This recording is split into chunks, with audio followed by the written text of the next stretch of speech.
I don't think I see a cord, but I had a 2-year-old child who hung himself in a Venetian blind cord in the picture window in my neighborhood. Ed Less, information on pediatric, emergency physician, former veterinarian, father, writer, cancer survivor, husband. That was missing on the bio. Oh, yeah, I didn't put that in there. My wife is always looking for another reason to shoot me. So. One of the big problems in Canadian healthcare is how bureaucratized it has become. They're suffering. Is that like the issue, or is the doubting on like, am I a Christian? Or if you have 2/3 of people that are working or who are dependent on government, how do you ever hope to enact real change? Countries like Britain, I think there's some banning going on, and Britain's, wildly liberal, and people are going to jail for posting memes. Countries like the Netherlands, they have universal healthcare for their citizens. They have a healthcare system in Holland that has something like an 88% public satisfaction rate. In 2015, I had a recurrence and had surgery again. 2016, a year later, I had another recurrence, had to have surgery again. 2017, I had another recurrence. As a kid, I got put on Zoloft or Spirital, Ritalin, and I was just like basically a little zombie. We had a really horrific period in Calgary over this period of a year where 3 of our surgeons committed suicide. Oh, wow.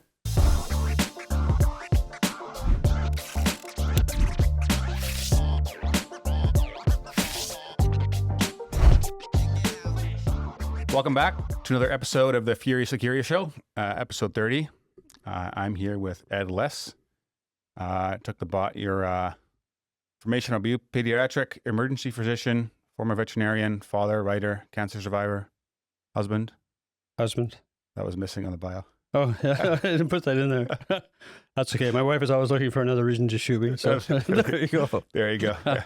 Show sponsor today is Furiously Curious Coaching, which is my coaching company. I help business owners be successful without sacrificing faith, family, and free time. If you're interested in that, shoot me a text with the word interested, 604-703-9045. We'll set up a call, see if it's a good fit. If you interested in that, let me know. Last time I read about your wife was this morning when I was doing some research. Yeah. That the dishwasher wasn't working and for long enough, and that almost caused a divorce. I know it was kind of tongue in cheek, but yeah, I had a good chuckle. So thank you for doing this. Appreciate it.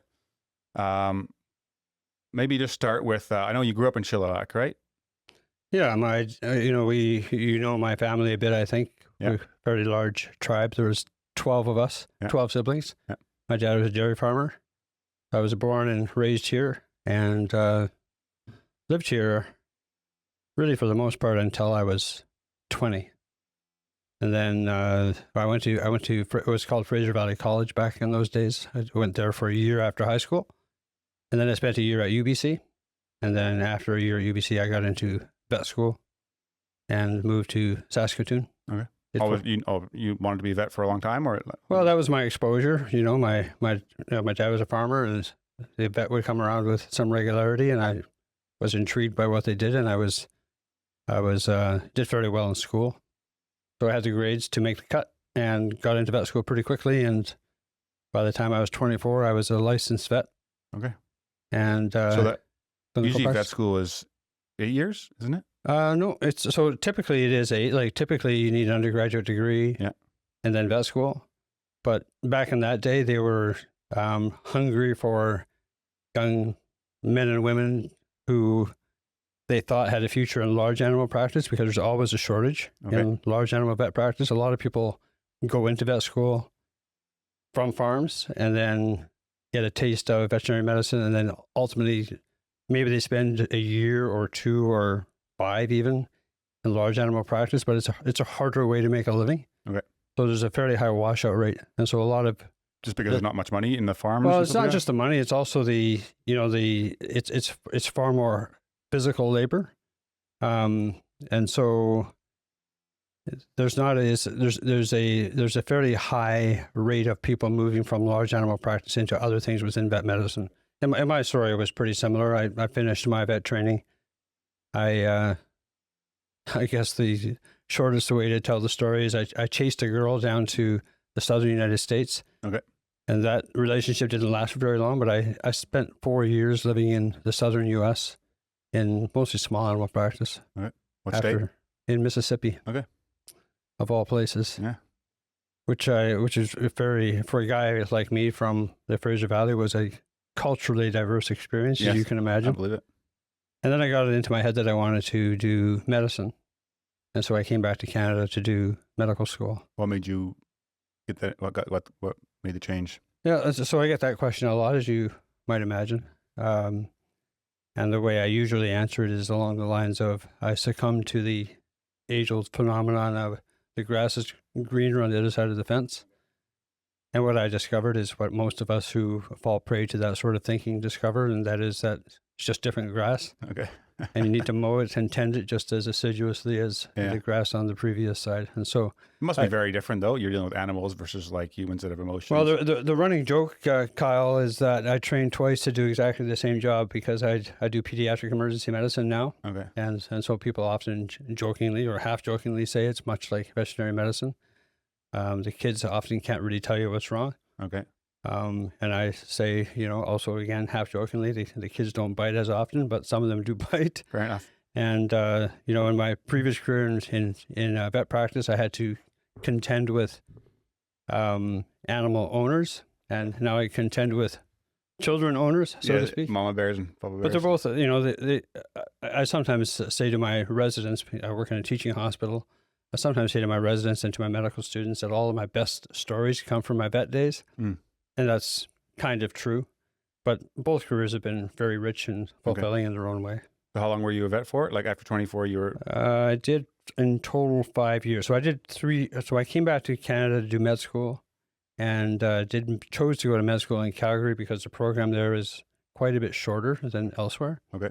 And it caters toward more mature students. So people like myself who had a career perhaps in something different before.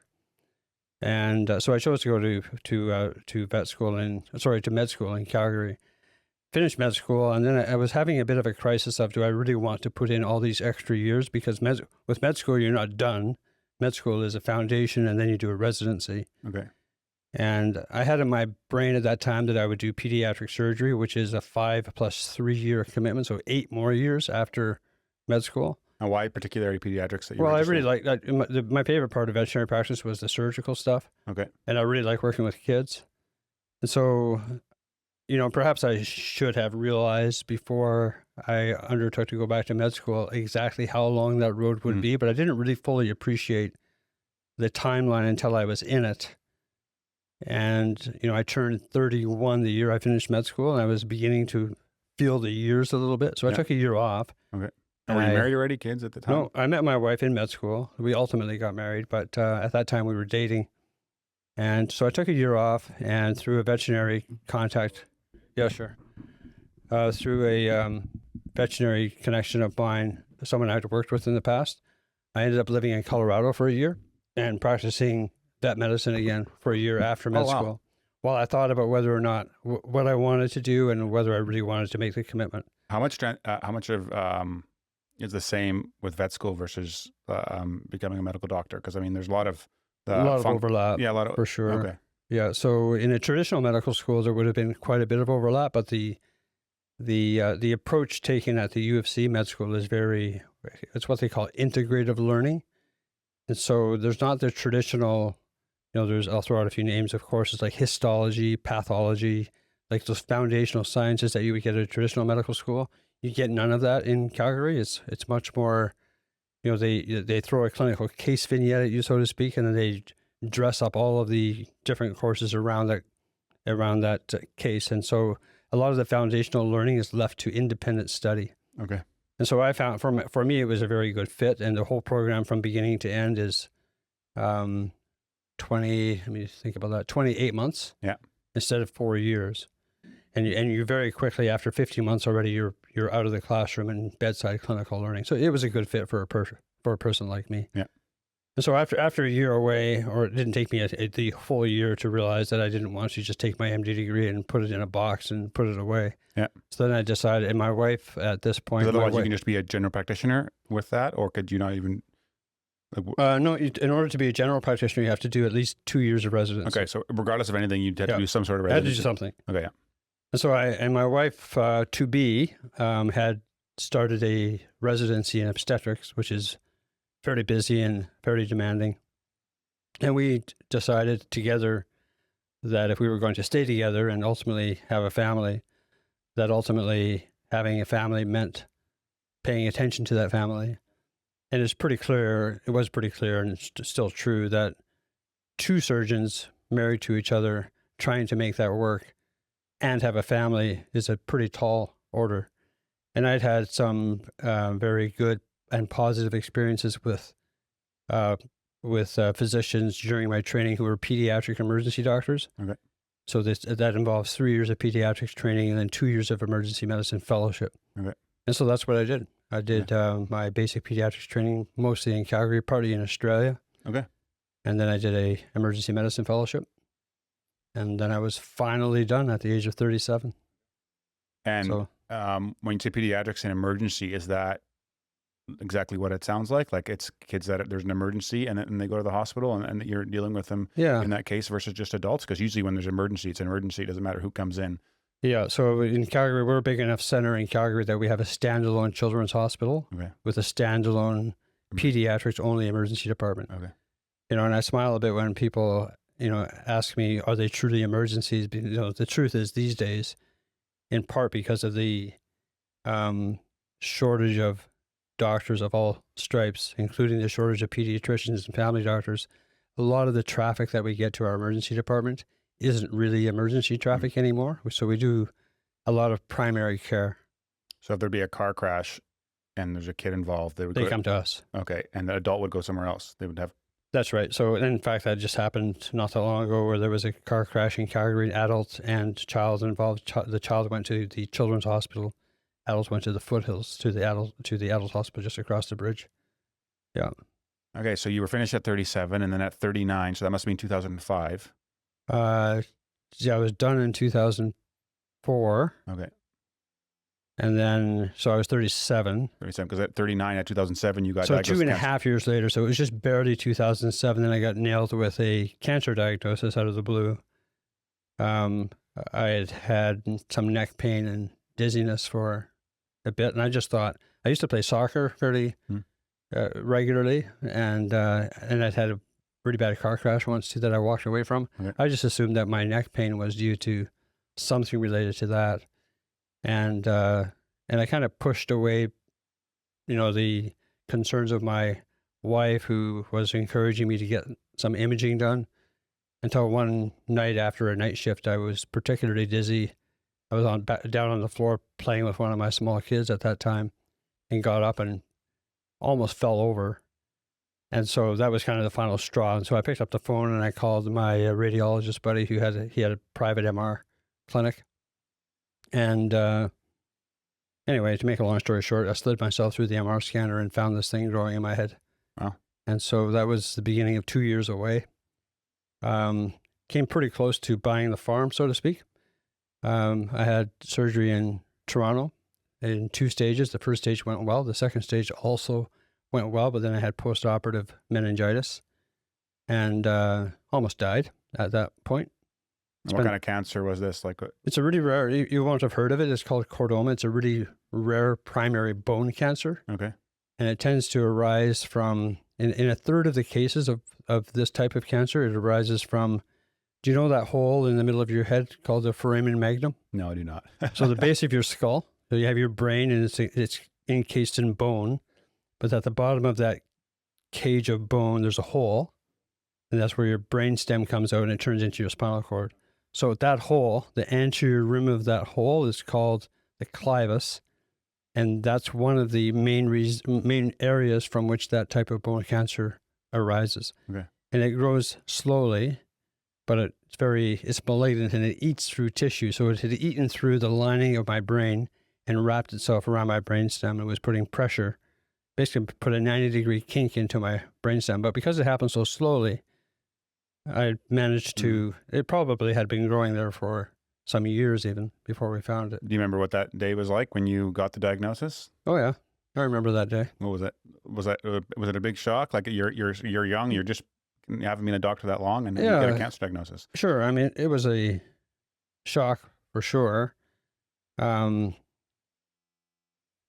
to really put into words exactly what it was like. I had a 2-year-old and a 6-month-old, and just 2 years into practice, and we were it was like a classic example of that phrase, the future is so bright, we got to wear shades. Everything was going well. My wife is in full-time practice, with maternity leaves for the kids, and we had a full-time nanny, and we were making our schedule work to the point that one of us was always home, because I do emergency work, it's shift work. So we were carving our schedules around each other. We were busy. There's plenty of money coming in after all of those years. It was just like everything was clear sailing, and then all of a sudden, lightning bolt. Yeah. And so it was a, I hadn't, I had spent years sort of paying lip service to faith. And the old quote, there's no atheists in foxholes. So that was trotted out quite a bit at that time, because, it shakes your whole worldview and it brings you right up close to your own mortality. And the thing I had... So up until that point, you weren't a Christian? Well, I grew up here in the same environment I think that you grew up in. I mean, your dad was pastor at... Yeah, by Christian, I mean born again and had like a relationship with Christ. whatever that means, right? So, one of the, it's just fair to say, one of the reasons I didn't make my way back to the Fraser Valley after vet school is because while I was vet school, I felt like I was released from what I felt when I was growing up was the restrictions and the heavy hand of the Dutch Reformed Church under which I was raised. And my years away at university, there was a freedom that came with that. And I met all kinds of people from all different walks of life and all different ethnicities and religious orientations and backgrounds. And I began to realize that life is a lot more complicated than I felt like had been fed to me during those years that I was away. And so there was quite a number of years that I didn't go to church at all and really turned my back on all of it. And ironically, when I met my wife, Sherry, in med school, she was really the reason why I started going back to church. And so, and even now, we still go to the same church that we started attending together when I was in medical school, called Center Street Church in Calgary. It's a very large, non-denominational, it's fair to call it an evangelical type of church. Yeah. And so one of the people that I reached out to for support back in that day was the pastor from that church who married us, Sherry and I, when I was 35, so 4 years earlier, 3.5 years earlier. Yeah. Yeah. So. And wanted to become your own. Like when was it not just like a religion anymore, about your own faith? Did that happen through the cancer diagnosis? Yeah, I think, that was part of it. I'm not one of those people. I'm a work in progress. Yeah, we all are. I think we all are. Yeah.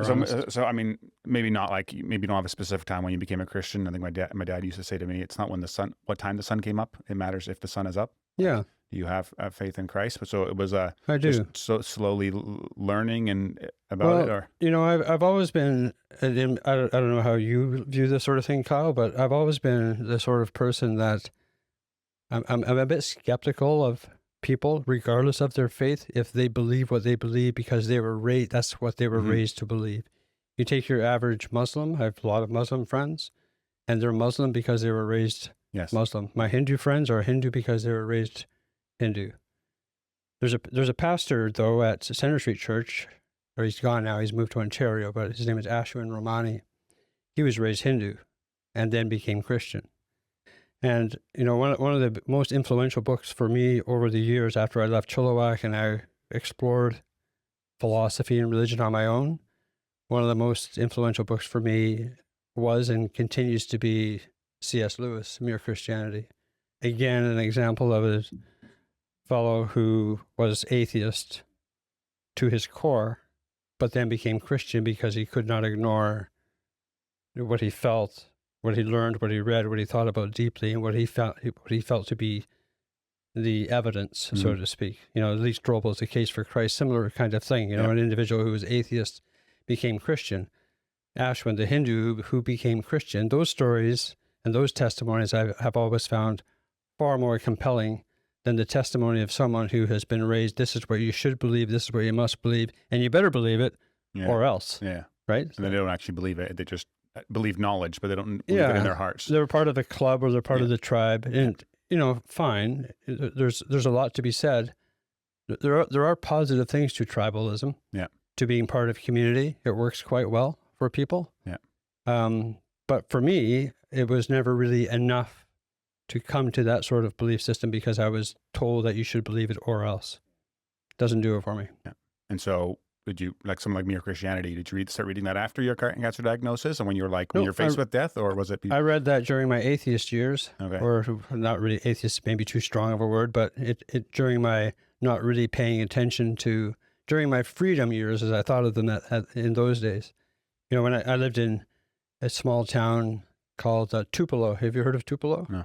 Tupelo is about an hour and a half southeast of Memphis. It's where Elvis Presley was born. Okay. And that's where long story, but I ended up practicing there for 4 years, a town of about 35,000 people.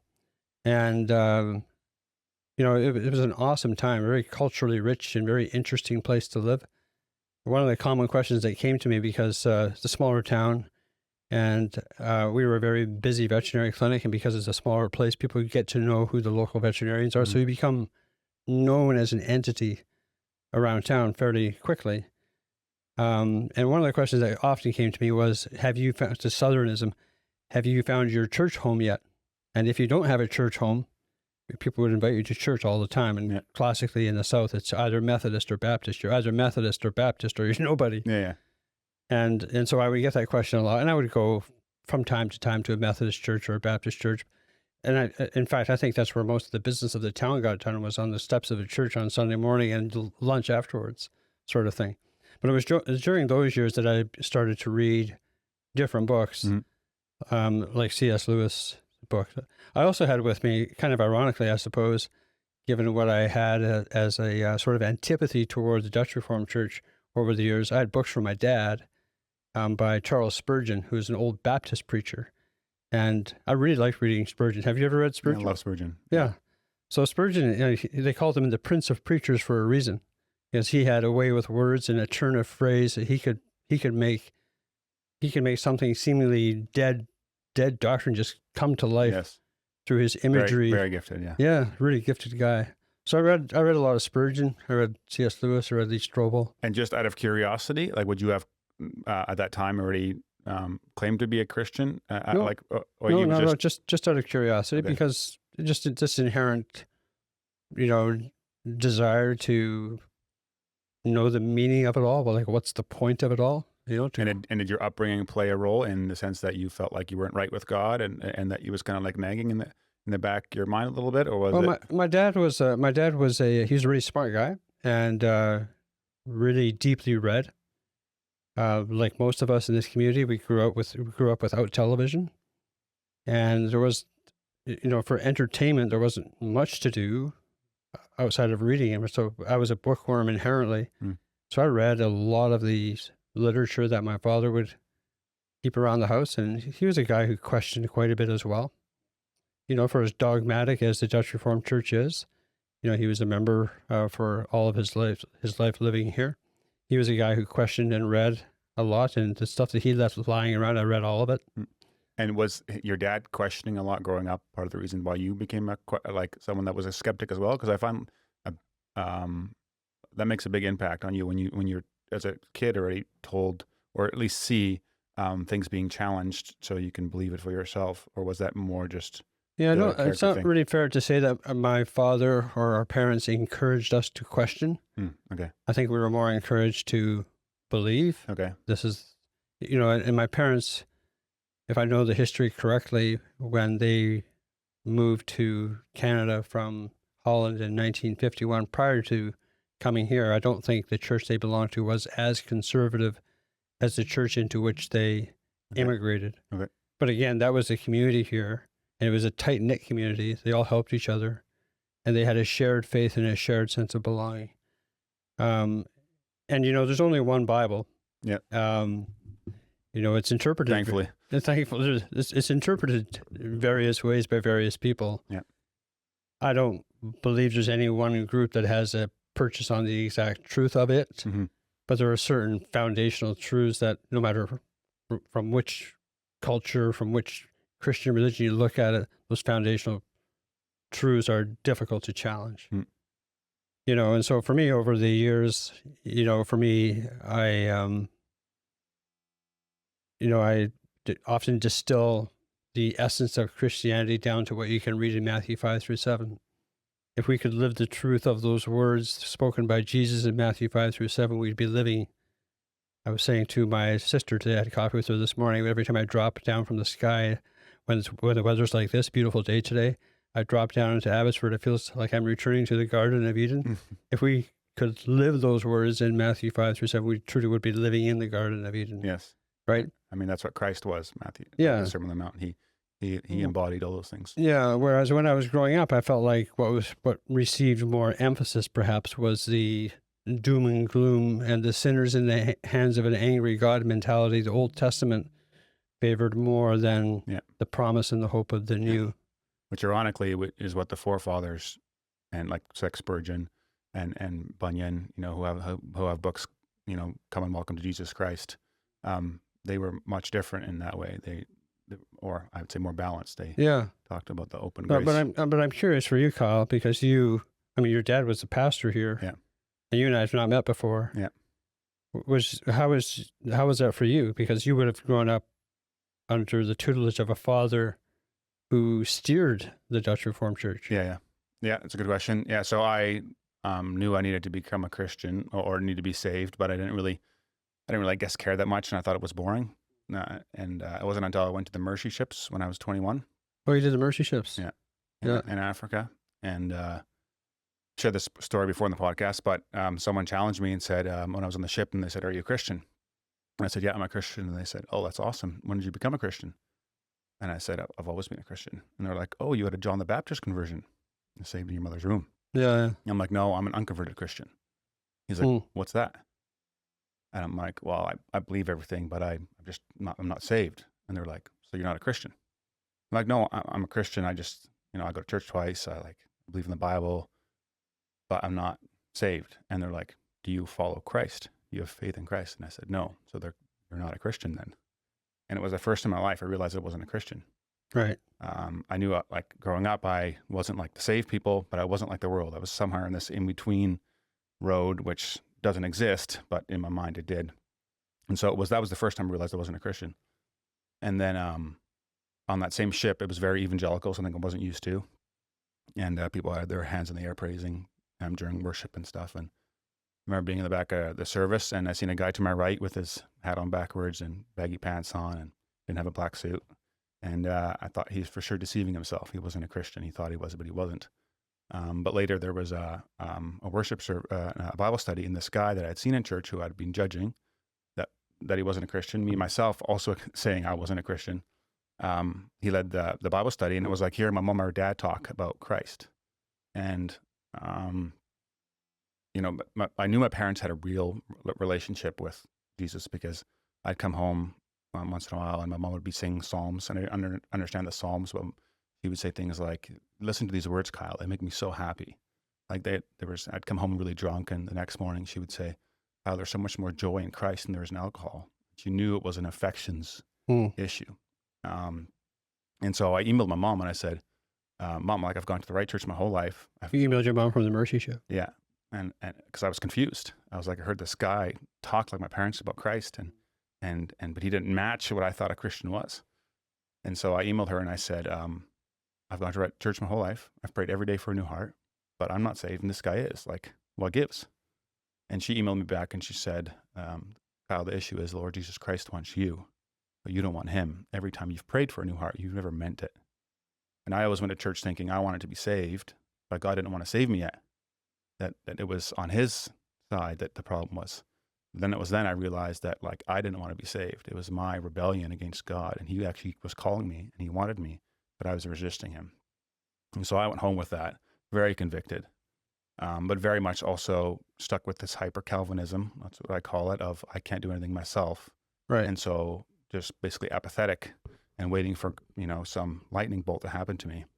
And so one weekend I'd be drinking my face off, and the next weekend I'd be smashing my CDs and getting rid of what I believe ungodly stuff. And right. And because I'm thinking it doesn't matter anyway, so I can live however I want. And the next weekend I just couldn't do it, and I tried to follow God. And it wasn't until my dad preached on 1 Corinthians 15 verses 14 through 16, where there's a prophet that tells the Israelites to swear to follow after God.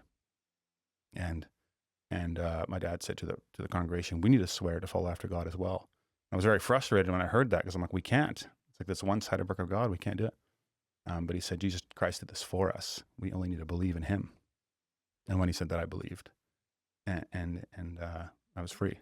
But after that, there were still a lot of things I needed to learn, and there was a lot of sin that still came into my life. Yeah, see, the difficulty I had too, growing up in the same environment, was, as you refer to as hyper-Calvinism, or Calvinism is exactly that struggle, that we're taught that we can't do anything from our own side. We're also taught this doctrine of predestination. God already knows. And that had such an impact on me when I was younger. God already knows who's going to be saved, who's going to be lost. Yeah. I would sit in church, and periodically we would have what we called Holy Supper, right? Communion, yeah. Communion. And then we would sit there and watch where the minister would issue a call for people to come and take part in the communion in the Holy Supper, and only a few people would go. Mm-hmm. Often, dressed in black and weeping. It certainly didn't look like anything joyful to me. And people would sit. People would go to that church for years and years and years. Again, to use your phrase, they'd be unconverted Christians, and die in that state. Yeah. To all public observance, at least, because they never felt something, whatever that mysterious thing was supposed to be, that would rescue you from the depths of human misery. And so I was never able to really to resolve that. That's what I'm curious about. Like, have you resolved that since? Or not entirely. It's call it what you will, indoctrination, or just the things you learn when you're really young, they're hard to let go of completely. And so I still struggle with that as an issue. As if you struggle with your assurance if you're actually a Christian or not? Yeah, okay. Absolutely. So I would be the classic doubting Thomas, so to speak. I meet Kervin Rogus is the pastor who married us at Center Street, and he's no longer a pastor there, he's retired. But we meet like this once a month or so, and we talk about these issues. Right? He grew up in a similar kind of background. So and I really enjoy those conversations because it's interesting to me. Yeah. And nobody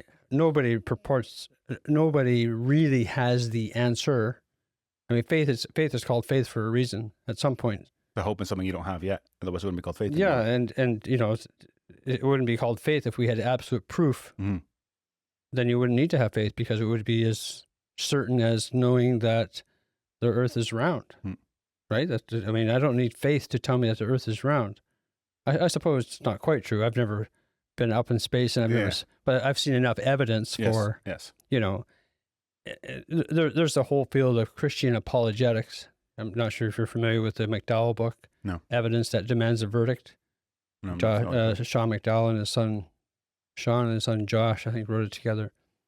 These books that are written trying to prove the veracity, the truth of the Bible and the existence of God. And they do a pretty good job. I mean, that's what C.S. Lewis does in Mere Christianity. Finally, he's like, well, either Jesus Christ was a crazy man, or he was God, or he was Christ.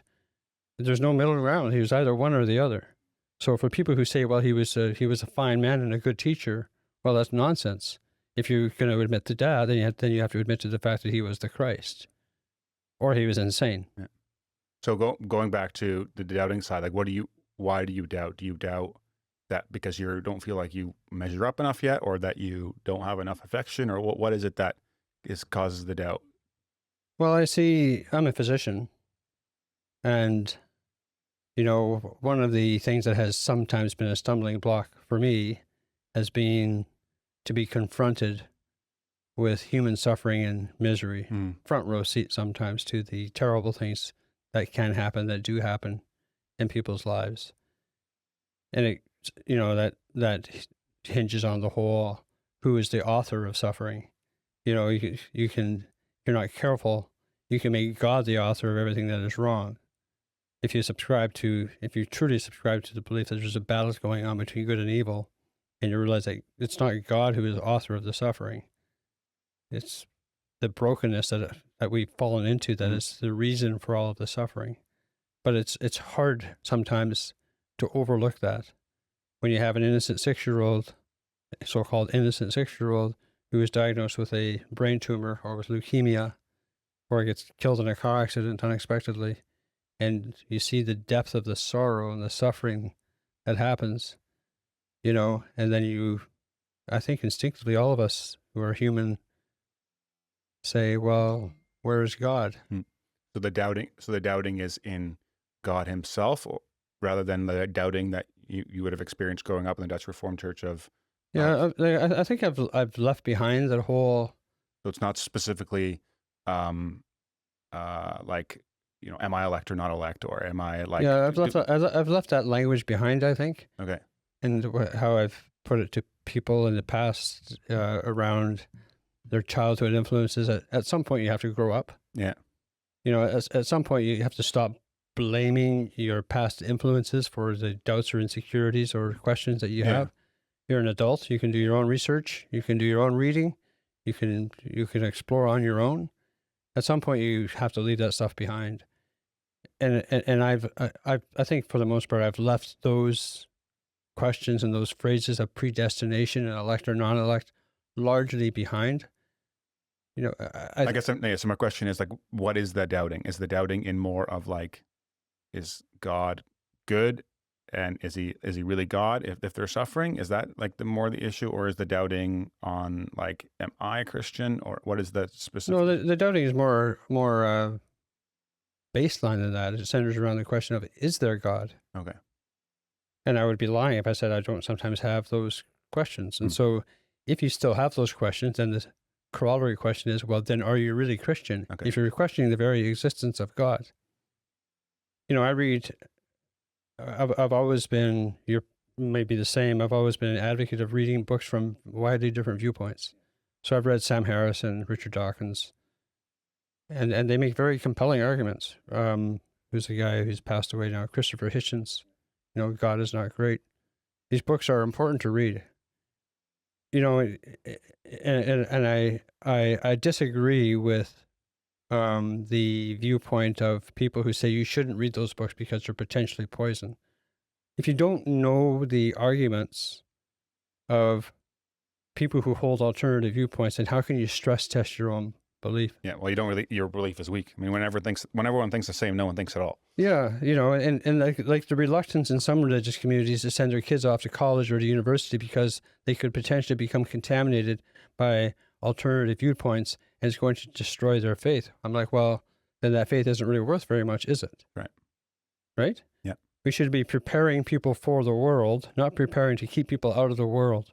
And I think the Bible says something like, be in the world, but not of the world. Yeah. When I went off to university, I was not well prepared at all. Yeah. It was like drinking from a fire hose of all of these different viewpoints and ethnicities and backgrounds. Being like a Berean. And I felt completely unprepared for that. So it would have been safer for me, for a guy like me, to never go to university, I suppose. But again, maybe not. Maybe it wouldn't have been safer. Well, maybe not. Because if you would have just stayed in not thinking at all and just putting your head in the sand. It's sort of how we train doctors, right? Like, I'm on the cusp of potentially taking a teaching role at the university, and so we had a meeting last week around how to construct this program we're putting together, but how to train young healthcare professionals. For sure they need to know the material. They need to know the facts and the figures and the processes and the pathology and, how things go wrong and how to fix them. But underpinning all of that, what is most important is teaching people how to think. Yeah. Because if you understand how to think critically in medicine, just as in philosophy and spirituality, that's more important than anything. So if you equip people, the essence of the Bible, the why of the Bible, the overarching story, and then set them free to make up their own minds, you equip them with the tools. Here's the tools. You build your faith framework around that. You set that example. I think that's by far the healthier way to do it. So you became a Christian at some point in your journey. Don't know exactly when, it sounds like. even though you have some doubts now, still, it seems like that is still your prevailing belief that you have faith in Christ and God is real. What impact has that had in your work as a medical doctor? Like, do you think about it a lot? Do you like find yourself praying a lot for your patients while you're working? Like, what is having that foundation done for your work? So as a physician, as I mentioned earlier, you meet people from all backgrounds and walks of life. And so I don't proselytize at work. Mm-hmm. I just meet people where they are, and I manage their medical issues. If it happens to come up in an organic way, then we talk about those sorts of things. But if I meet a Muslim family and the woman is wearing a niqab and a hijab and, with the opening for her eyes, I don't talk to them about. I just treat them with compassion and kindness, and handles their medical problems. And what about more in just suffering in general? Like when you go home at night and you've seen what you've seen in the emergency room that day, does it give you more peace knowing there's a God? I mean, you talked about the side of doubting it, but does it also give you comfort in ways? Yeah, I think so. One of there's a key difference between working in the pediatric emergency department as opposed to the adult emergency department, where on that side of the fence, death is far more commonplace. It becomes almost routine. For us, when we lose a child, it's rare. Okay. We see a significant volume of the worried relatively well, kids with coughs and colds and scrapes and bruises and these sorts of things. And we see kids that are, significantly unwell, should be in the emergency department, but not at risk of dying. And then every once in a while, we'll have a child that dies catastrophically or unexpectedly, either right in the emergency department or in the intensive care unit next door. And those cases, they all say, like, I think I can speak for all of my colleagues, because it's not a large number. I could probably grab a couple of sheets of paper and write down for you the cases I've seen over the last 20 years where a child died under my watch, right? And any ones that stick out, top of mind? Well, like, for example, I'm looking at your Venetian blinds over there. I don't think I see a cord, but so I had a 2-year-old child who hung himself in a Venetian blind cord in the picture window in my neighborhood. And I probably drove past that house when he was hanging there. I got to work. We got the call, the patch phone. They were coming hot, lights and sirens to the children's hospital, and he died, for example. That's etched into my brain like it happened yesterday. Yeah. Right. So that's just one example, and I don't want to go into all the, so we remember all, and so those cases, when they happen, they rock the entire department, and so we have debriefing and so on. But ultimately, you carry those cases with you, and for sure, as you said, trying to make sense of that or meaning from that, ultimately you draw sustenance or solace from the reality that the reality is larger than this reality, or at least we hope that there is. Yeah. Right? Yeah. Okay. You're working with a lot of kids. I think often kids can teach us a lot of lessons. You see kids in suffering. Are there lessons that you've learned from kids over the years? Life lessons or different things that stick out to you? Well, I gave a talk, reluctantly at first. I was asked to give a talk to a memorial gathering. So every year at the Children's Hospital, at the end of the year, there's a service. Service isn't maybe the right word, or a memorial event that takes place on the top floor of our hospital. We knocked on all the dividing walls, and we create this big space. And all of the family members, parents and grandparents, siblings, and the doctors and nurses and pastoral care workers, respiratory technicians, everybody comes to remember the children who passed away in the prior year. And it's an event that's very well attended, but typically our emergency department personnel aren't well represented there, because it's a bit different for us. because when we have a child like that kid I mentioned earlier that comes in and passes away, we don't have a relationship with those families. We meet them and maybe we quote unquote know them for an hour or two, maybe 3, with the aftermath and all that sort of thing. But then they're gone.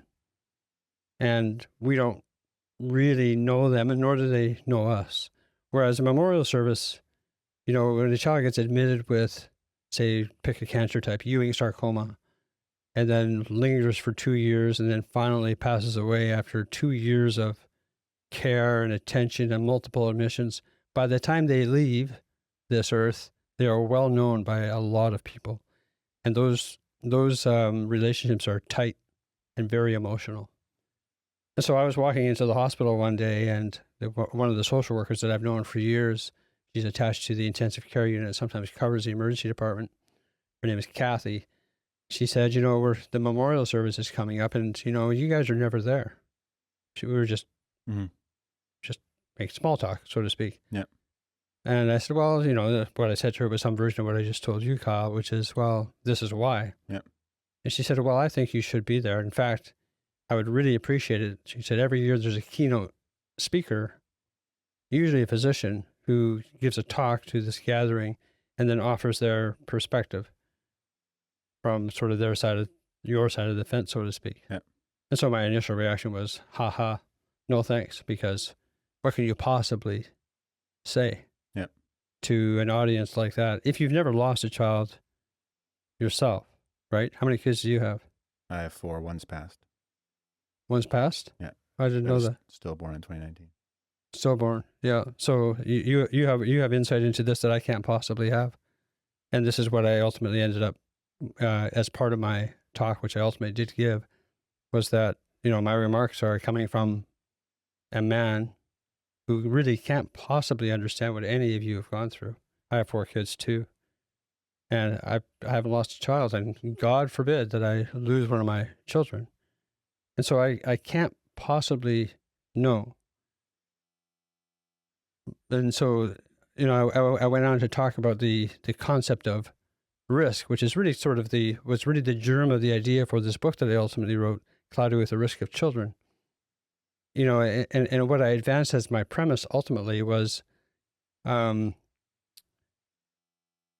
said, I can't know this for sure, again, because I haven't experienced this, but whether you had your child for 29 weeks of gestation, or whether you had your child for 6 months post-birth, or for 12 years, or for 18 years, I can't imagine the pain of it. But I think it's generally true that none of you sitting here, gathered here, would give back the time that you had.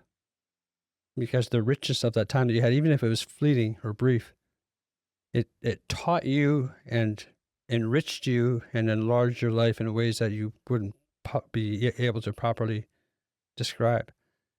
And what we see with kids so often when they are gravely sick is that the kids are comforting their parents.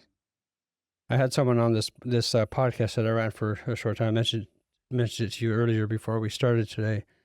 I had a mom on to talk about losing her daughter, and she is the mom of a girl I took care of when I was a pediatrics resident. She was under my care, one of my patients, a little girl named Emma, and Emma was a baby. She was diagnosed with a malignancy within a couple of months of her birth, and she died before she was a year old.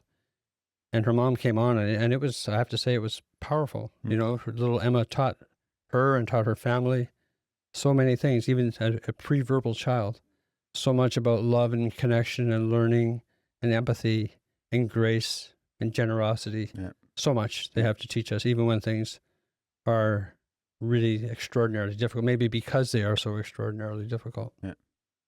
One of the things that I think a lot of men deal with, especially with the background we come from, but I think even in general, is that their identity's in their work, and they work too much at the neglect of their family. Mm-hmm. Now, especially doctors, I think, have that temptation because there's so much need. But you're working with kids, and you've worked with kids that have passed. Has that made an impact on how much time you spend with your kids or how much you work? Seeing, that it's not guaranteed that your kids have tomorrow? Yeah, for sure. I've been impacted not just by my work, but because of my personal medical journey.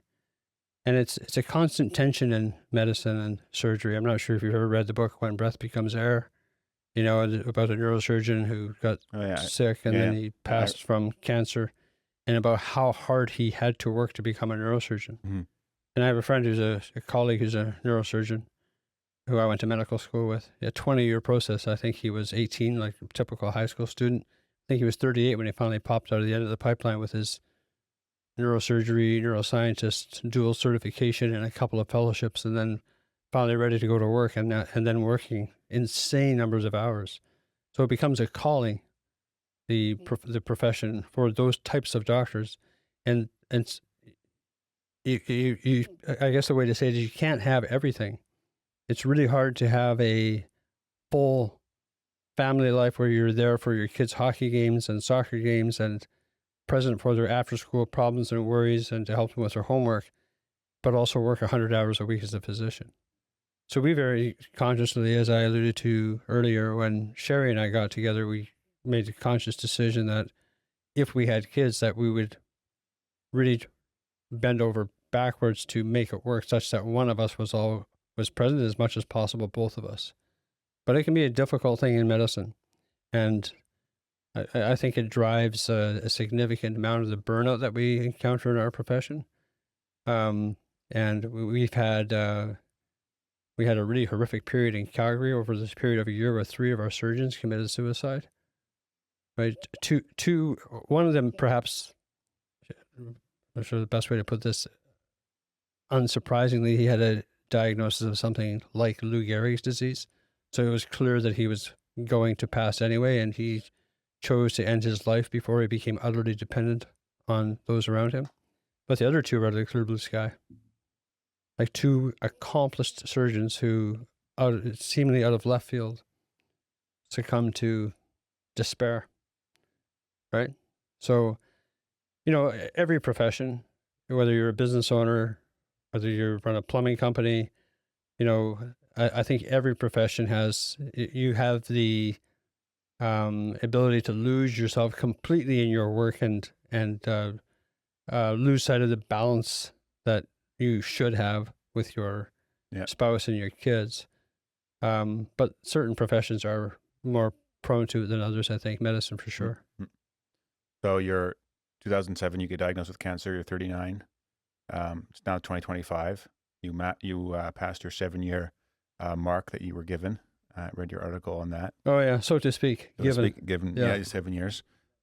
Is it just gone in remission, or like how is it that you're here? So it's been a bit of a chess match. The analogy I use around this, I suppose, as you pointed out, the average survival time for my thing is between 6 and 7 years. That number hasn't moved a whole lot. For me, it's been 18 years. So I've been very fortunate, blessed to be around this much longer than the average person.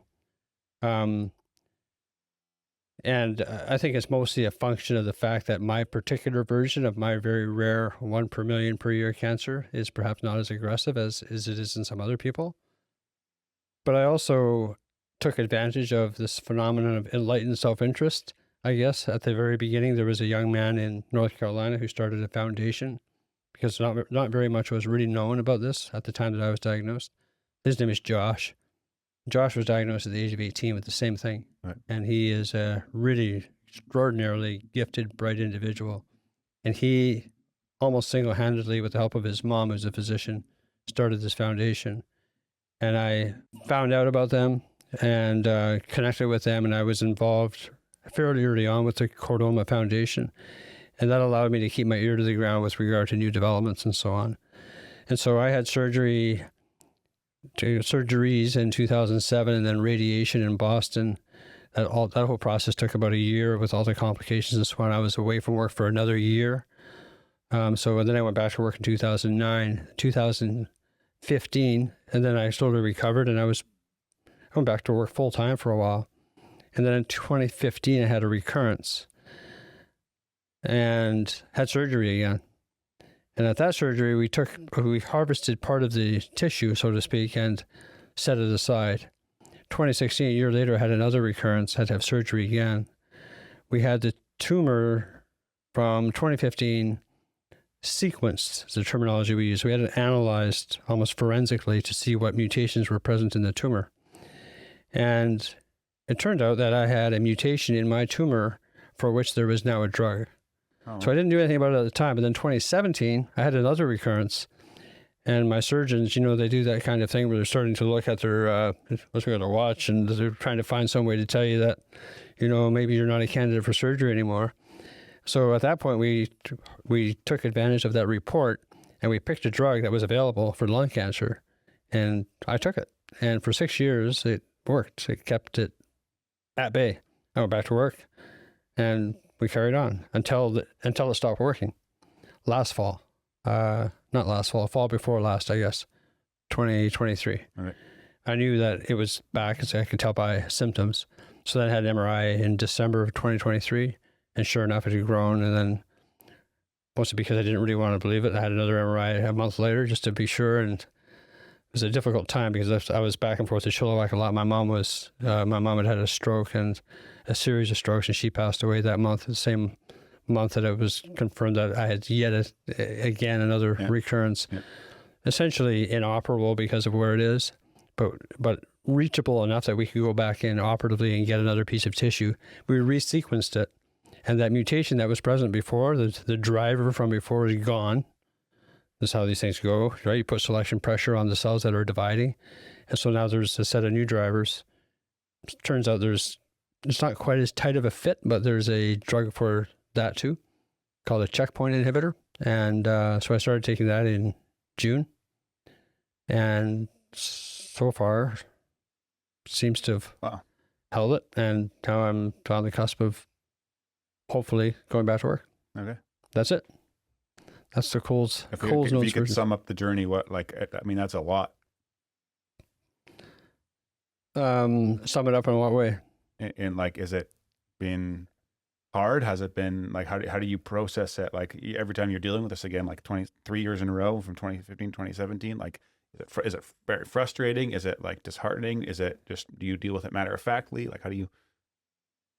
Well, I think I don't think anyone, I shouldn't say that. Maybe there are some people. I was going to say, I don't think there's anyone that would, given a choice, if you could go back all the way to 2007 in my case and say you have a choice to have your cancer or not, I would choose no cancer.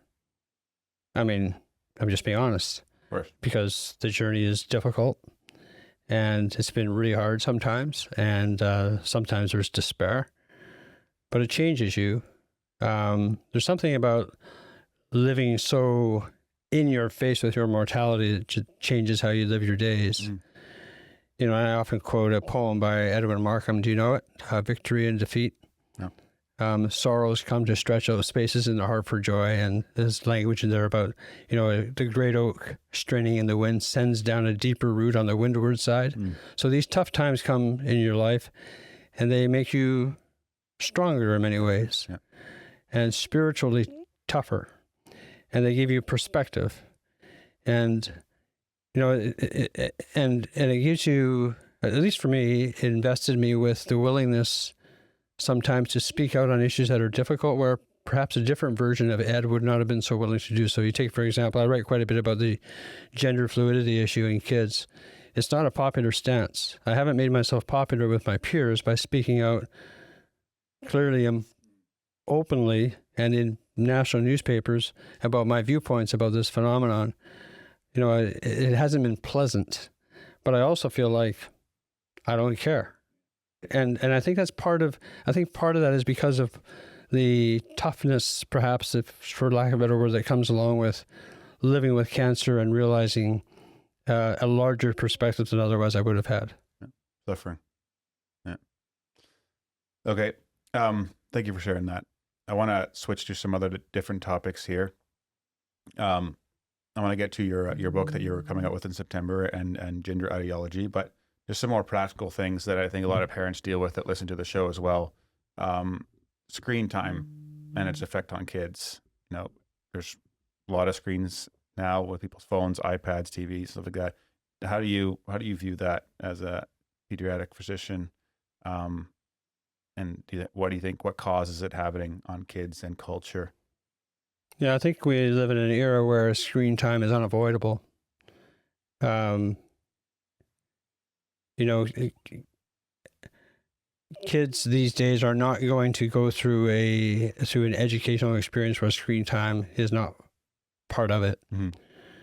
Undeniable that for many kids it's gotten out of hand, particularly, we live in a world now that is more urbanized than ever before. Most kids don't live in communities like this one. They live in big cities like where I live in Calgary, where unless you are really active and proactive as parents, making sure they're engaged in physical activity, it's not like you can kick them outside the door and let them run around on the farm, right? There's none of that. So you have to be very proactive with regard to making sure your kids are engaged in physical and meaningful one-on-one in-person activity with other kids. And so that requires a lot more organizational effort on the part of parents to make sure that's happening. As much as I hear people say to me with some frequency, back when I was a kid, it's free range parenting, so to speak, out the door and you come back, it's, make sure your homework is done and your chores are done, and otherwise we'll see you at supper. Well, those days are gone. And certainly in cities, those days are gone. So as parents, you have to be very mindful about as much as you can, making sure that your kids are physically active and engaged. And it can be a real challenge because, many parents these days are both working outside the home. And in modern times, it can be economically quite difficult for those parents to afford these after-school activities. And if you're living in an apartment block, a high-rise of 40 floors, and your kids are home from school, or they're in daycare, or, both parents are working, it can be a real challenge. You've read Jonathan Haidt's latest book on anxiety, The Age of Anxiety. He talks a lot about the evils of screen time. And, a lot of what he says makes sense, like this idea of, which has taken hold now in North America and both Canada and the U.S., of banning cell phones in schools. That's a positive development. You have to be a bit careful, in my opinion, with regard to throwing the baby out with the bathwater. There are some positive aspects to kids connecting on their phones. Like my son, for example, he uses Snapchat on his phone. He stays in contact with his buddies. Right? He went skiing last night at Canada Olympic Park because he had just been snapping, as they call it, I suppose, with one of his friends, and they were going to meet up at Calgary Olympic Park. And he has a membership at a gym down the road from where we live, which is called Westside Rec Center. He can tell by his phone which of his friends are at Westside Rec, right? So they have it can be used in a good way as a communication tool and as a connection tool. The problem is that there's a minority of kids for whom it becomes a vehicle for what some of us call compare and despair. When your life is tough and then you see this often sanitized or dressed up version of someone else's life on Instagram, it can drive the knife even a little bit deeper. Why is their life so rich? Why are they vacationing with their parents in Los Cabos and I'm stuck here in my crappy little apartment with parents that are getting divorced and yelling at each other, for example? So I think, overall, for sure, screen time in general, overdone, is harmful, but it's not all bad. It can be used educationally to good effect and for solid social connection for good effect. You have guys like Gabor Mate, I'm sure you're familiar with, says I would, let my kids see screens to the extent of them FaceTiming their grandma. But, before they're 5 years old, they're not getting any screen time. Well, I think it's telling that we have Silicon Valley executives who have told us repeatedly that their own children don't get nearly the access that they've spent their own lives profiting from building networks that draw people in. Right? That tells you a lot. Yeah, exactly. Yeah. So from your perspective as a pediatric physician, I'm a little bit surprised at your answer that you're not as, dogmatic, reluctant to, say, hey, look, this is actually having a big negative effect on our kids. It's really, you have to, again, just in my view, you have to be a bit careful because there's also damage to your child being the odd person out. Right? When you're part of a social group and everyone else is communicating via Instagram, they don't use Facebook. That's so passé. They're on Instagram and Snapchat and TikTok. Yeah. And Facebook is for oldies like me. Yeah. Not you. You're not as old as I am. Yeah. Right? So, when all of their friends are on a social network, then it's really hard to say, to just blanket forbid them, you're not going to be on the social network. So there has to be some room for compromise.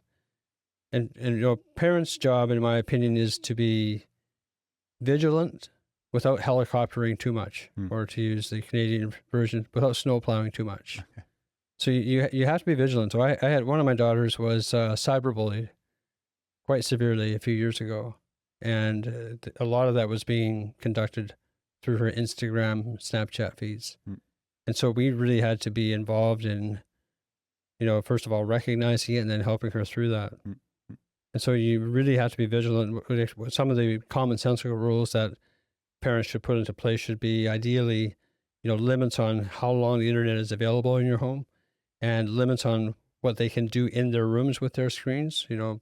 No screen time, no internet access in your room is a good idea for most families. Yeah.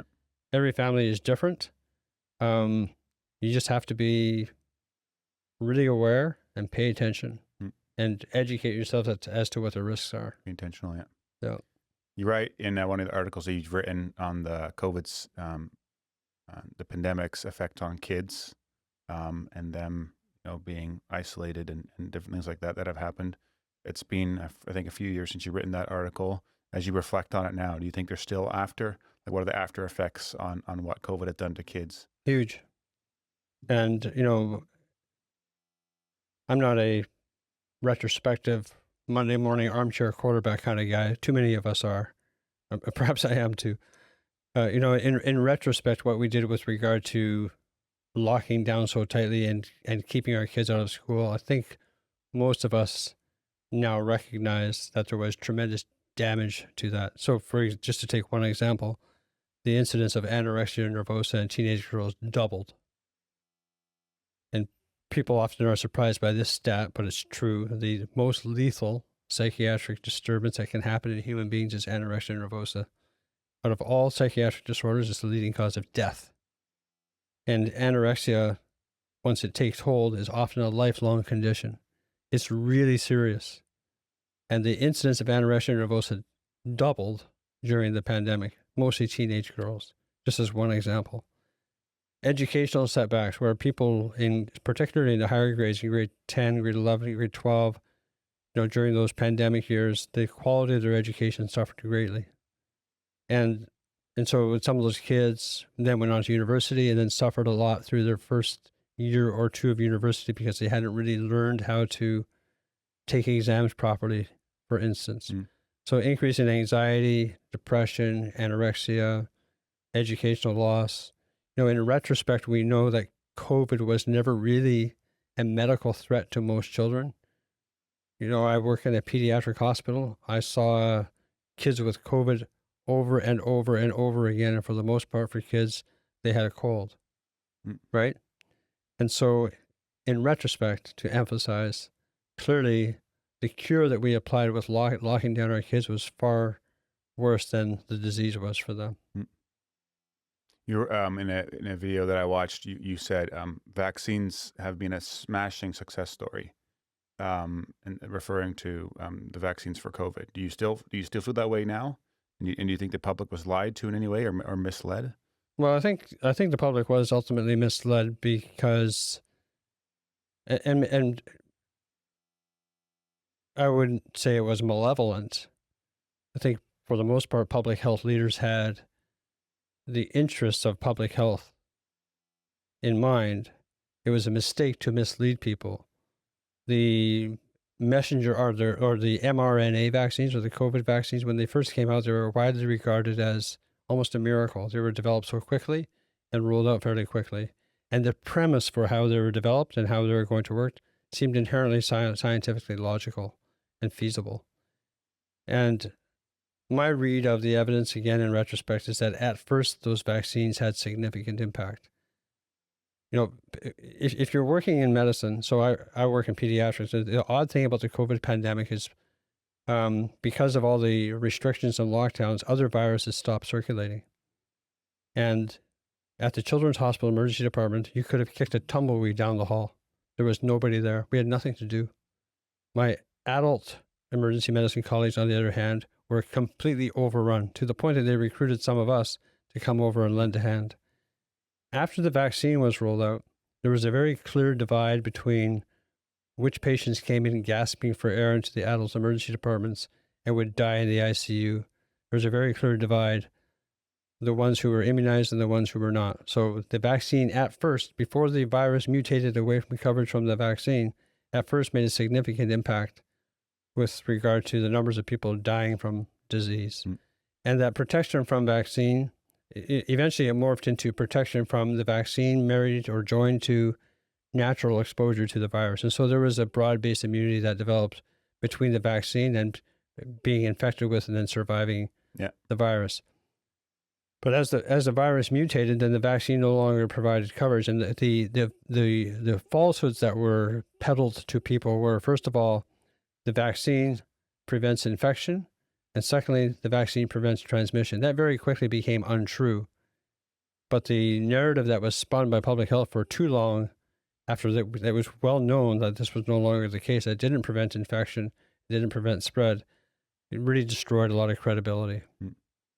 And so, I think even during that time when doctors were seeing this and were speaking up, they were being, shut down. And like, how do you think about that? So there's a fellow named Jay Bhattacharya from Stanford he's undergoing confirmation hearings right now to be the new director of the National Institutes of Health. He was one of those voices. And I very much respect Jay and his viewpoints. He was one of those people he's one of the authors, the co-drafters and co-authors of the Great Barrington Declaration, which held that perhaps we should target our lockdown measures and protective measures more actively toward the elderly population, to those who have so-called comorbidities or other conditions that made them more susceptible. And he was censored heavily for his viewpoints. And that too was a mistake.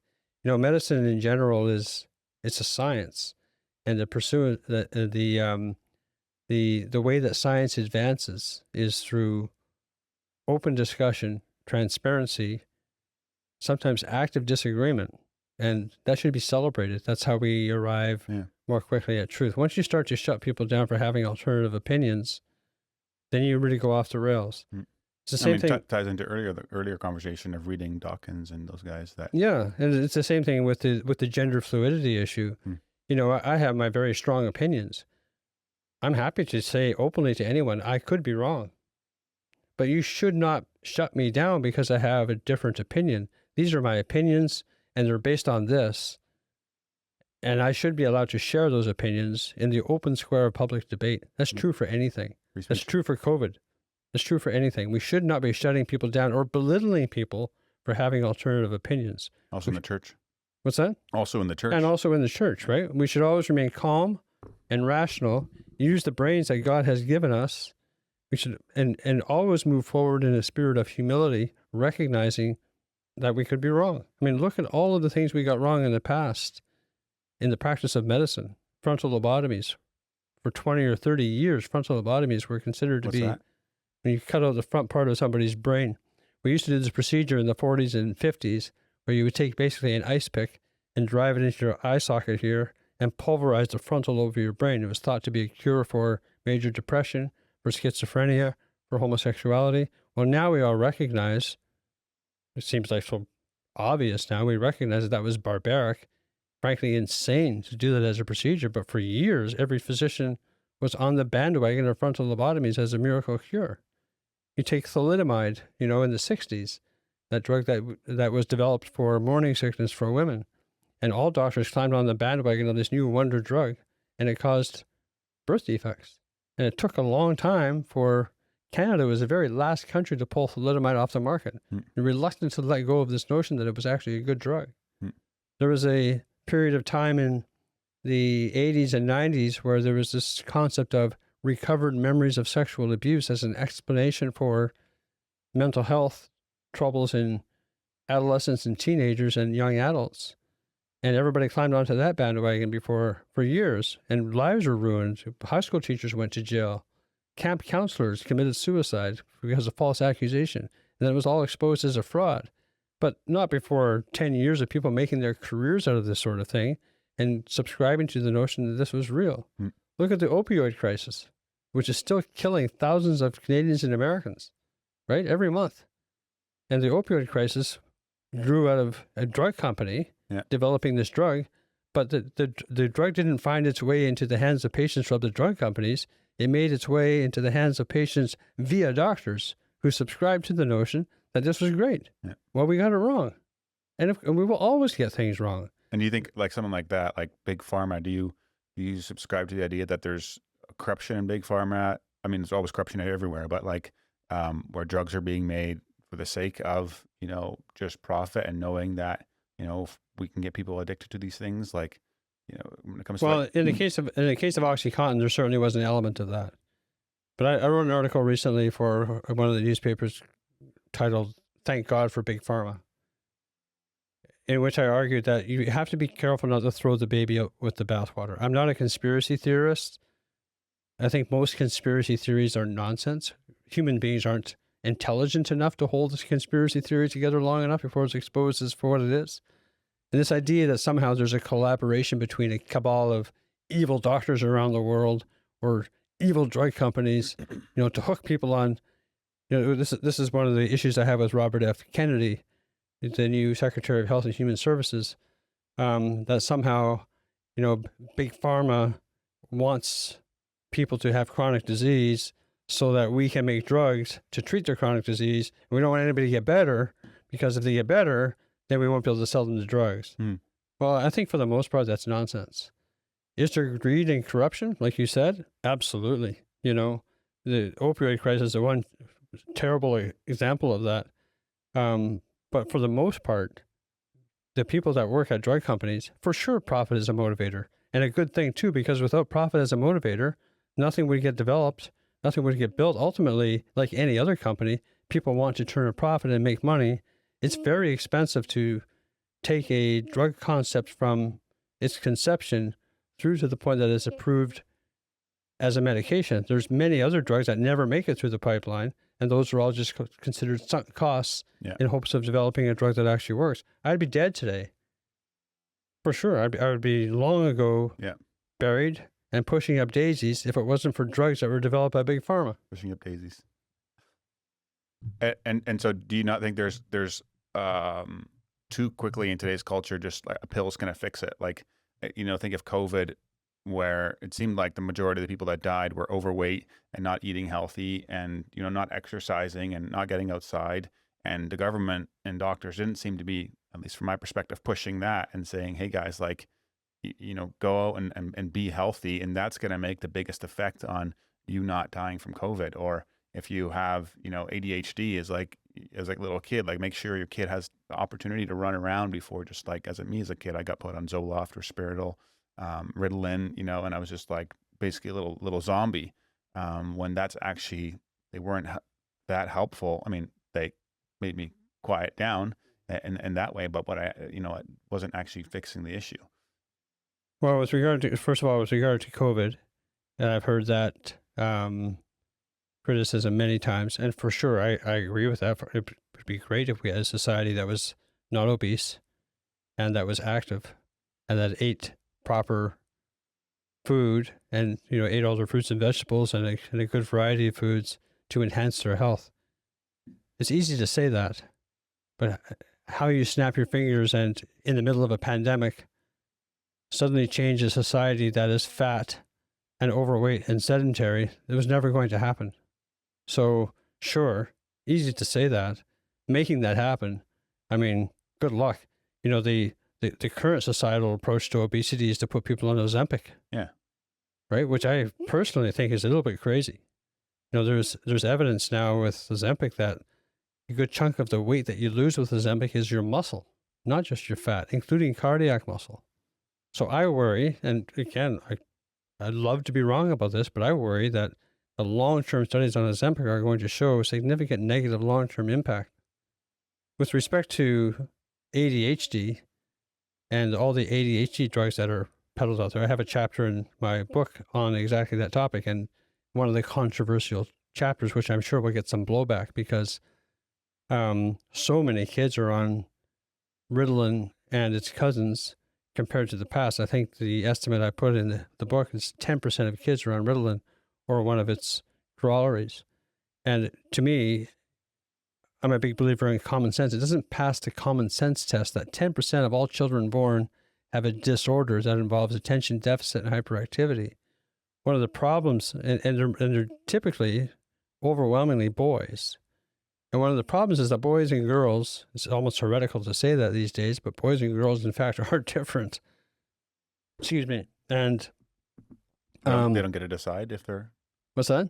They don't get to decide? No, well, according to some people, they do. But boys, they develop a bit later with respect to girls. So you take a boy and a girl, both 5 years old, and put them into kindergarten. When I was a kid, I didn't go to kindergarten, but like my younger sister went to kindergarten. Kindergarten used to be glorified play school. It was a way to get your kids out of the house and into an environment where they could socialize with other kids. Now kindergarten has become a place where you really start learning your ABCs and basic math skills. And kids are required to sit still. Well, your average 5-year-old boy can't sit still. Your average 5-year-old girl can sit still. But your average 5-year-old boy has a lot tougher time. And so boys are identified fairly early on as so-called having attention deficit, hyperactivity disorder, and put onto medication already by the time they're 5 or 6 or 7 years old. And the problem with those meds is that once you're on, it's astonishingly difficult to get off. Because in a way they work. They make you calm down. They make you sit still. They may even seem to provide some learning benefit. But at what cost? And I don't think we've done a very good job of examining what the cost is. Like I use the example, this is not a, people love to hate on Elon Musk these days because perhaps for obvious reasons, given what's going on in the world, he's very controversial. But, you know, he's a guy who is on the Asperger spectrum or the autism spectrum probably. Yeah. And there's some debate about whether or not he's attention deficit disorder. There's another guy, Richard Branson. He's an Australian entrepreneur, runs Virgin Airlines, does a few other things. Bill Gates is another example. These are individuals who were all attention deficit disorder type of people, not medicated.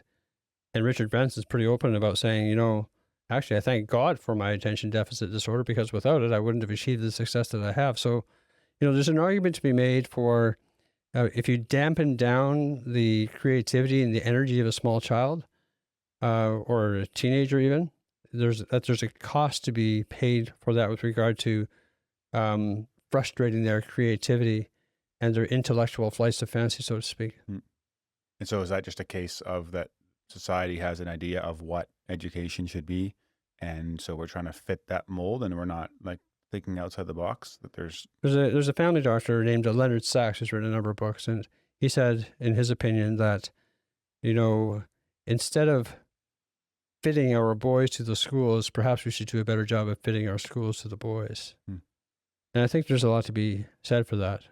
You know, in Finland, in the Finnish educational system, they don't even start school until they're 7.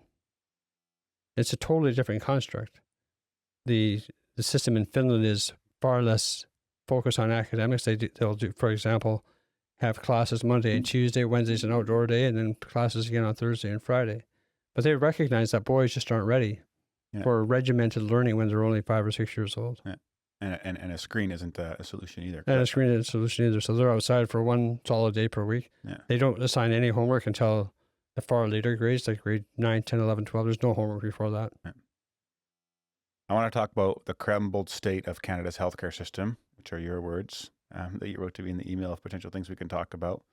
You wrote an interesting article that I enjoyed reading. Welcome to Canada, where broken appliances get better service than broken people. In what ways is Canada's healthcare system broken? So, you know, we have a universal healthcare system. Yes. So, which I applaud. Like I think the basic foundational principle of making sure that everyone has access to high quality healthcare is a foundational principle that I can get behind. I think most of us can get behind. Do you disagree with America's? Well, America has Medicaid and Medicare. Previous to Obamacare, like you didn't agree with the system they had? So, you know, the problem with living next to the United States of America is that we tend to compare ourselves only to the United States of America. So, you know, and I lived in the U.S. Altogether for 5 years, and I was a patient there for a while. I mentioned before I had radiation as part of my series of treatments in the first couple of years when I was diagnosed with that skull-base cancer. And so I spent 2 months in Boston. I got to know a number of other patients and families while I was there. The leading cause of bankruptcy in the United States is getting sick, of personal bankruptcy. So, you can have decent insurance where you pay 20%, have a 20% copay, but you get a terrible illness, you get leukemia or whatever, and it costs $4 million. Well, 20% of $4 million is a number that most American families cannot absorb, and so they go bankrupt. In Canada, we don't have to worry about that, and that's a very good thing. The problem is that our healthcare system has become a universal waiting system, and people are dying on a waiting list, waiting for the care that they need. And it may not even be care that they need for the thing that they die from, but they spend the last 2 years of their life, for example, maybe they die from something else, but they spend the last 2 years of their life in terrible pain because of a hip that needs to be replaced. So these quality of life issues as well as length of life issues. And to my view, at least, and not just my view, but the view of many others, one of the big problems in Canadian healthcare is how bureaucratized it has become. And so there's been some studies on this sort of phenomenon. So if you compare our system to the one that exists in Germany, for example, we have 10 times, not twice as many, but 10 times as many bureaucrats per capita in healthcare than they do in Germany. And bureaucrat would be? So administrators, managers, okay, non-frontline healthcare personnel, people actually delivering the surgery, delivering the care, that sort of thing. But we have all of these layers of bureaucracy, layers of management. It's not just unique to healthcare in Canada. It's in all levels of government. Yeah. Where the level of bureaucracy is really out of control. And once you get bureaucracy, once it becomes such a monster, it almost feeds on itself. And so people meet for the purpose of meeting, and then they develop reasons to meet some more because they get paid to meet.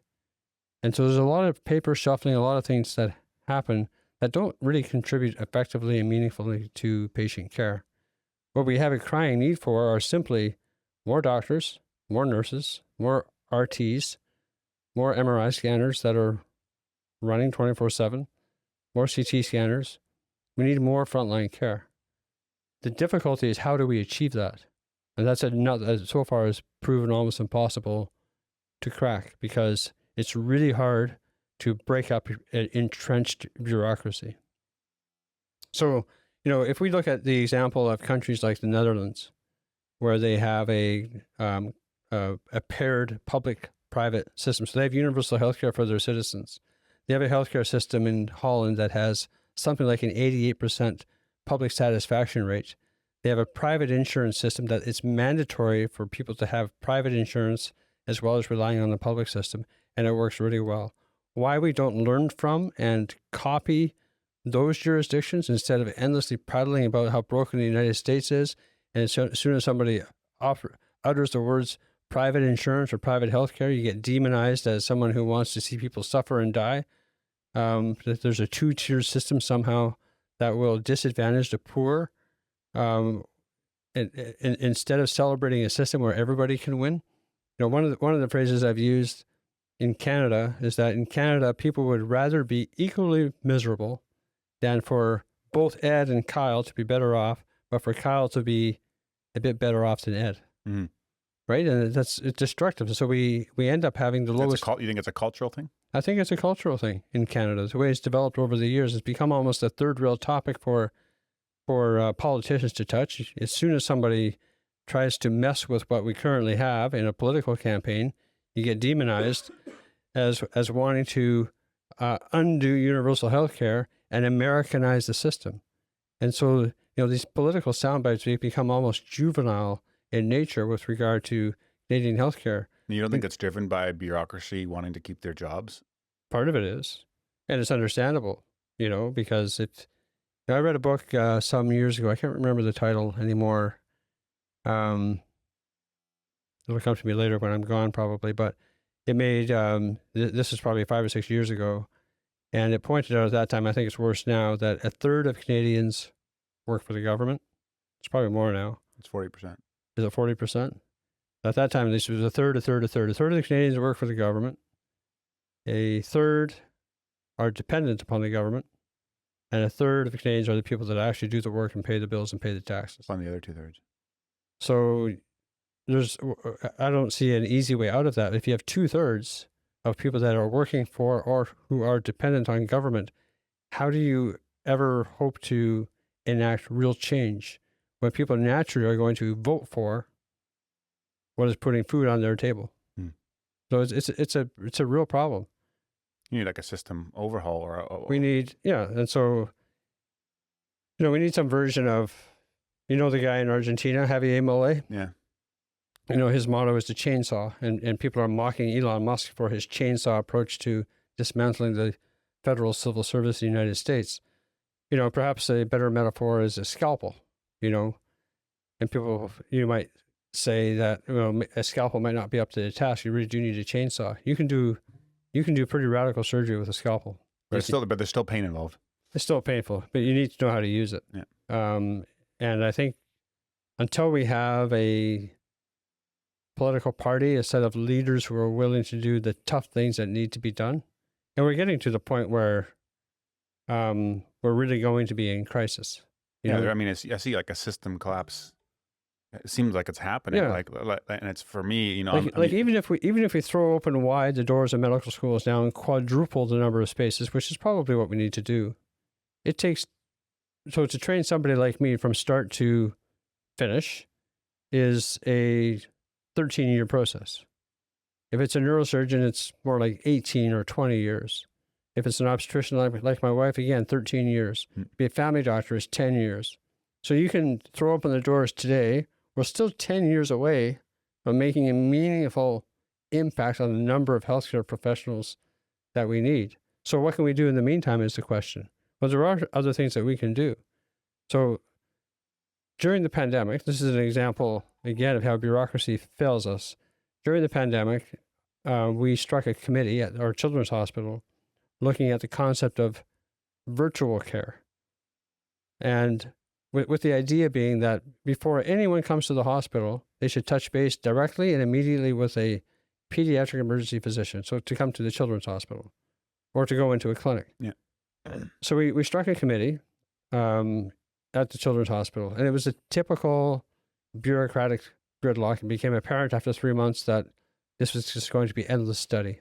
So I and some colleagues, we took it on ourselves to do it outside of the public oversight of the Alberta Health Services, and we just did it ourselves. And 8 weeks later, we were up and running. We had our virtual doors open, and we started seeing patients right across Alberta. And we were very popular, just word of mouth. And within weeks, we were seeing patients. Our roster of patients every evening and on weekends was full. And we saw patients from all over the province. So on a typical night, if you know Alberta geography at all, I would see somebody perhaps from Edmonton, from Calgary, from Two Hills, Three Hills, Milk River, Grand Prairie. One night I saw somebody in a campground. One evening I saw somebody on the back of their boat, Pine Lake, between Calgary and Edmonton. And we tracked our data. And so of the almost 3,000 patients that we saw in the end, before we finished the project, 96% of those patients did not have to go into a clinic or into the emergency department.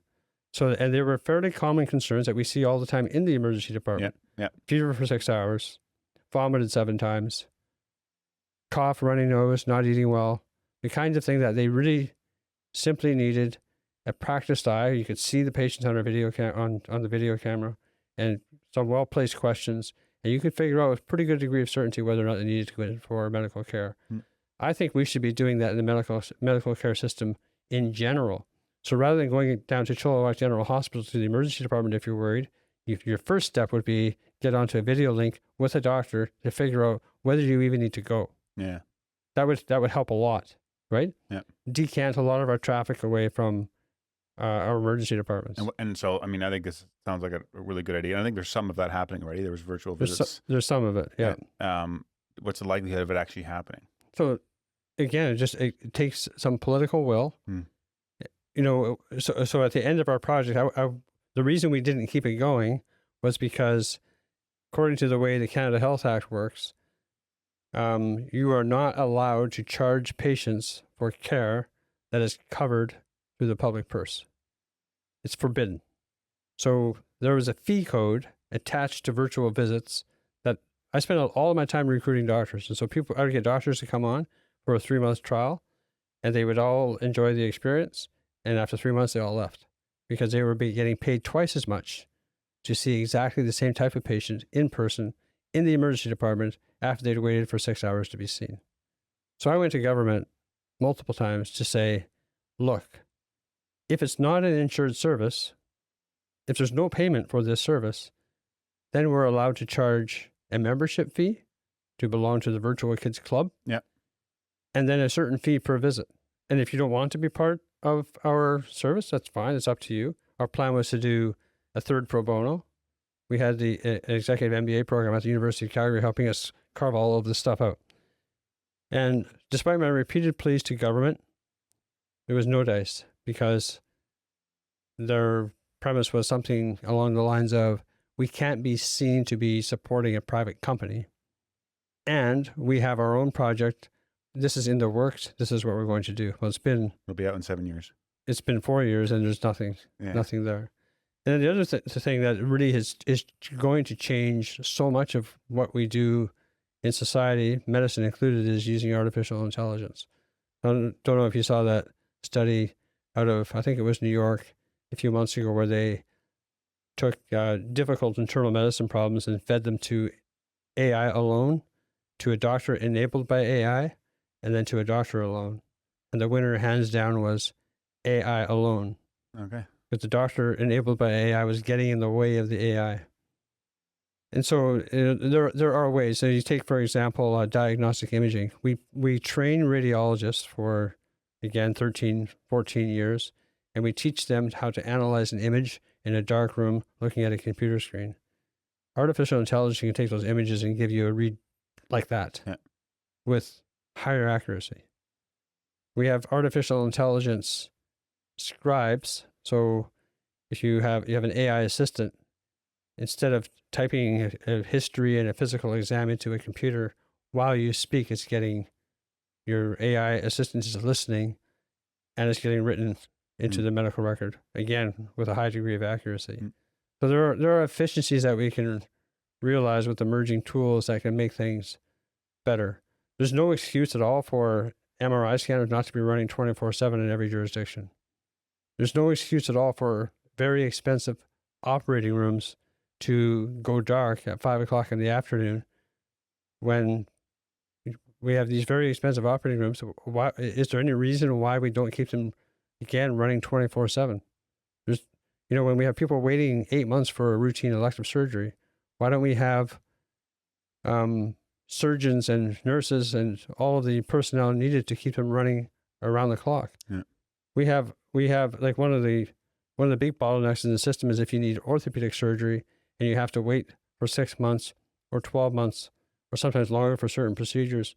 We actually have, people have this idea that that's because there's not enough orthopedic surgeons. There's actually more orthopedic surgeons than you realize. The problem is, if you train as an orthopedic surgeon, you can't find a position in a major city that will give you enough operating time.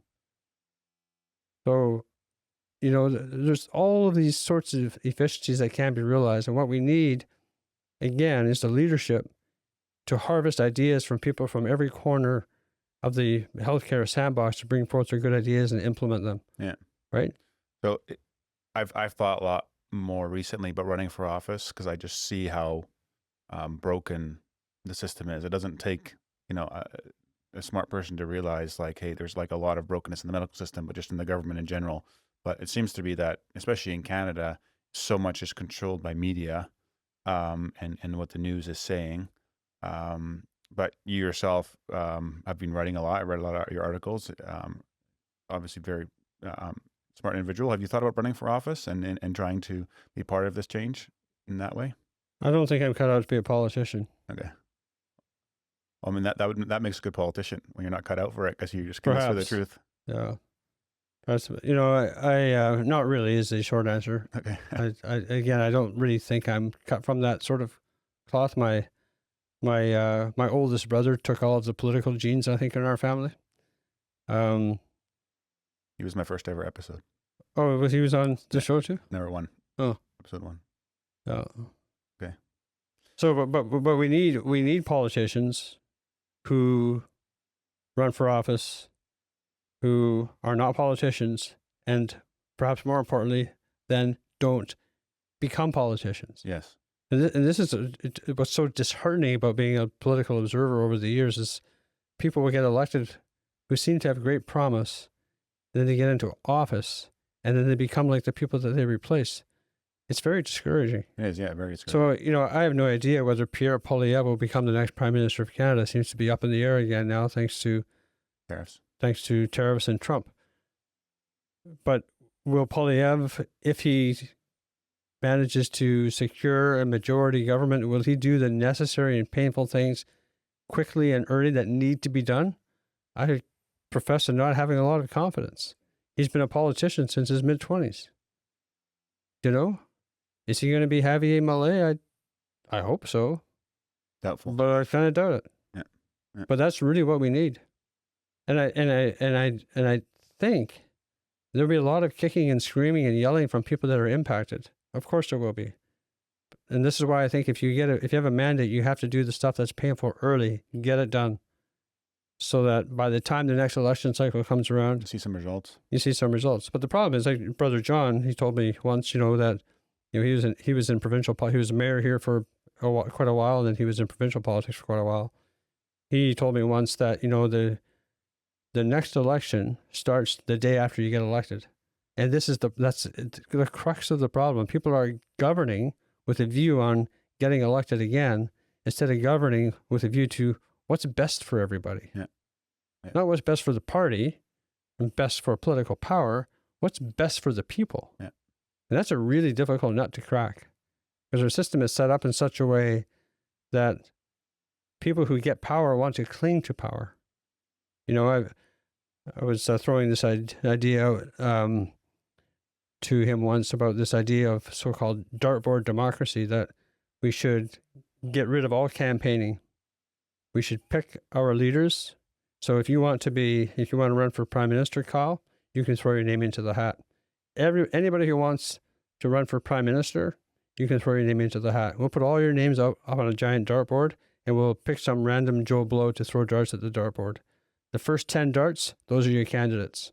And then you can put out your resume, and people can learn a bit about you, but you're not allowed to campaign. It doesn't matter how good you look, or what kind of socks you wear, or how nice your hair is, or how long your hair is, or how suave you are. None of that matters. What matters is, what have you done? So there'd be some baseline criteria.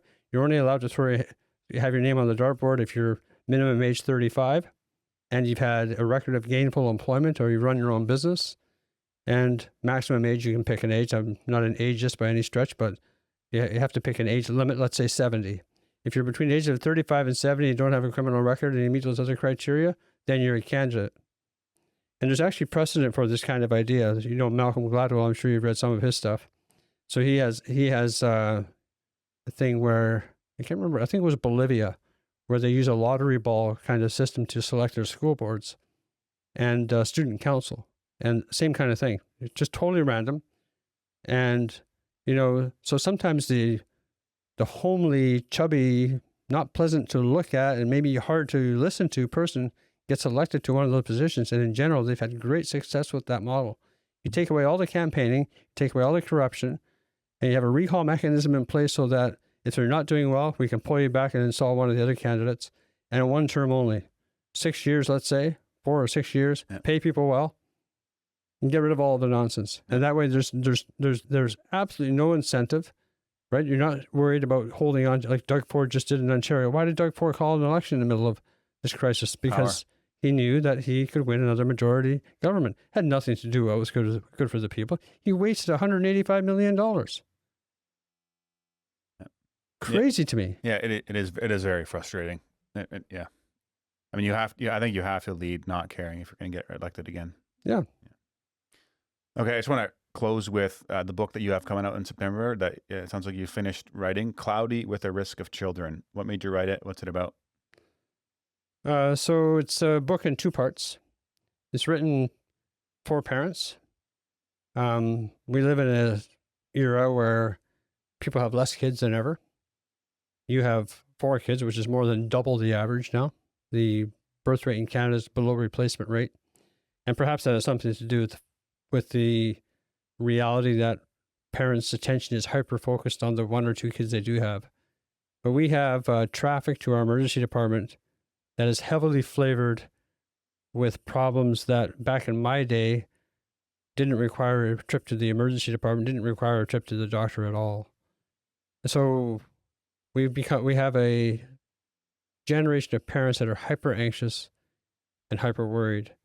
And my goal in writing the book is to tackle some of the things that bring people to the emergency department, talk about them in a high level way, trying to reach parents thousands at a time instead of one at a time. So for example, I talk about the issue of fever, where fever is DEFCON 1 emergency for some families.